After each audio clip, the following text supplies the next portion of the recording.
You got challenges that you're going to run across.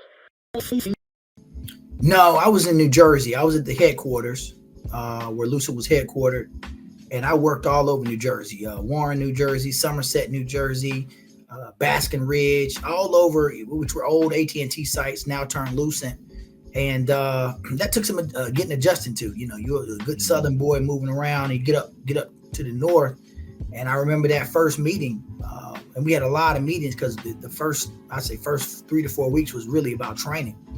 That first meeting, they said, "Oh, we're gonna have breakfast for y'all tomorrow. Be prepared."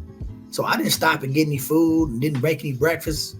Show up to the office, and man, I look and I see everybody digging in this big brown bag and pulling out these round things and spreading cream cheese on them. I'm like, man, what's going on? First, why everybody hands in the bag? And secondly, where are the scrambled eggs and the bacon? Like, what's going on here? You said you're going to have breakfast for me. And I went up to the lady. I said, look, I don't eat these. And she said, you don't eat bagels? I said, oh, that's what that is?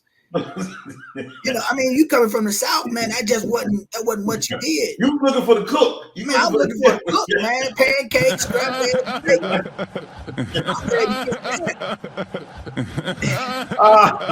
eggs. So I quickly learned that that's not the way they did things up there. But that next meeting, they did have some bacon and eggs for everybody. And I think the whole crowd, the whole room was just thankful that I spoke up. So, but you know, that was just one of the differences. So I was living in New Jersey, but the school was in Boston, Massachusetts, Babson College, which is the #1 school in the country for entrepreneurial studies. My dad went to Harvard. You know, I should go to Harvard. And he actually is the one who basically said you need to go to Babson because they're #1 in entrepreneurship. I picked Babson because of its entrepreneurial program. I visited the campus and I met with the people and I was like, this is it. And when I saw the Babson program, I was super excited. It spoke exactly to what I wanted to do. As a matter of fact, I applied early decision. It was the school I wanted to go to. And the people that loved business that were at Dean, we all came to Babson. You know, the Falcons owner and co-founder of Home Depot, Arthur Blank, is a graduate of Babson College. So when they sat down in the room and were talking to us about business, this was no longer theory. This is what was actually in practice. This is what these folks were doing to generate billions of dollars. So we were getting it firsthand from some of the biggest and the brightest professors ever. And that too was a culture shock too, because now you're transforming from book study to actual application. And it was probably a bit over my head at the time. It took me a minute to grasp it. But now that I look back and I see all the training and the learning, man, I got pretty much probably $1 million worth of game virtually free. Okay. So what being at Babson, did that kind of give you an idea of, man, I need to get me I have to get some multiple streams of income, because I know you talk about that a lot. Was that after Babson when you just got into this world and out here just, you know, grinding it out? Or did you have contacts there, meet people, and y'all were talking about that? Or how did that come about, this multiple streams of income? You know, it was difficult, Tony, because there were people there whose family were parts of dynasties. I mean, just wealth beyond wealth, getting new cars dropped off at the school and just things that didn't apply to me. And I would watch them, I would listen to them, and they would talk money, and it would be big money. And I just didn't understand it because I didn't have that. I was working off a corporate salary, and the monies that I had to work with was what they were paying me. So I was seeing a lot, hearing a lot, but I wasn't able to execute on it. But I knew I too wanted that type of lifestyle. I wanted to live a bigger lifestyle if I could. So additional streams of income was something that I'd heard, and it was something that was often taught, but you just didn't know how to get there. It wasn't till I'd say a good 10 years later when I said, you know what, I'm gonna do something different.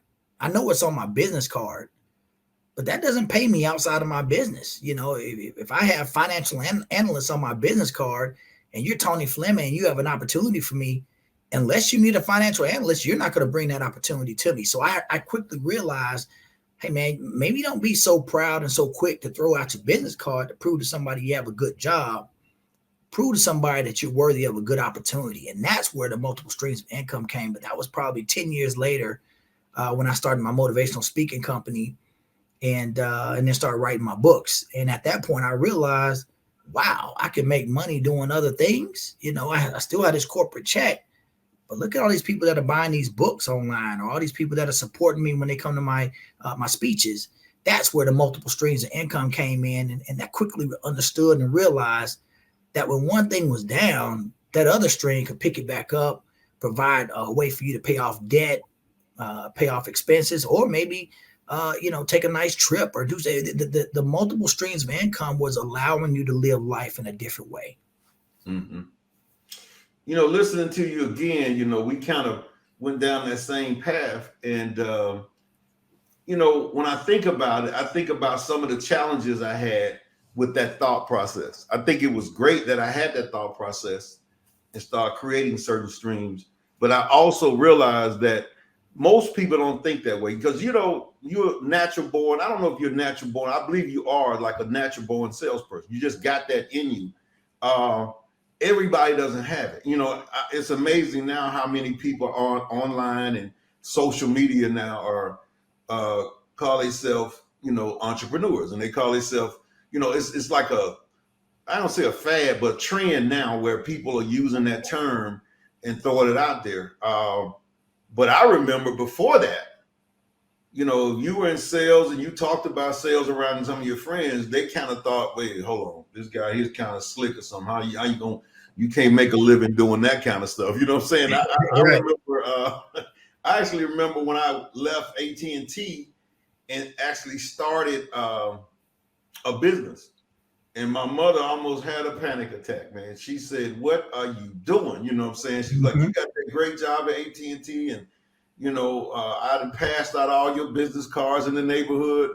And now this sales thing or whatever you're doing, you know, and so I know it caught some people to what got them to start looking differently. What kind of issues or challenges did you have when you started talking about motivational speaking or things of that? So I know you probably had people that you were around that didn't have a challenge, but I'm sure you had some that did. Oh, I had all kinds of challenges. You know, when you start a business, it takes money, it takes resources. Didn't have much of that. Maybe in a lot of people's minds, probably didn't have a lot of expertise either. But that didn't matter. That wasn't going to stop me from starting my motivational speaking company. I still remember my brother-in-law asked me, so what are you going to speak about? I said, I don't know, but we're going to figure it out. The point was, you know, I'd gone to the Secretary of State. I'd gotten my business license. I'd opened the doors, hung a sign, hey, I'm open for business. And I started speaking anywhere I could for free. Didn't need any money. I was just excited to come out and speak. And after a while, people were like, wow, that was a heck of a message. Would you come to my company? Would you come to my college? Would you come to my son's school, my daughter's school? And I said, yeah. But, you know, after a while, I remember that first fee. Make sure that you like and subscribe and hit the all button and all that kind of stuff, because we're going to have a lot of good interviews on this podcast.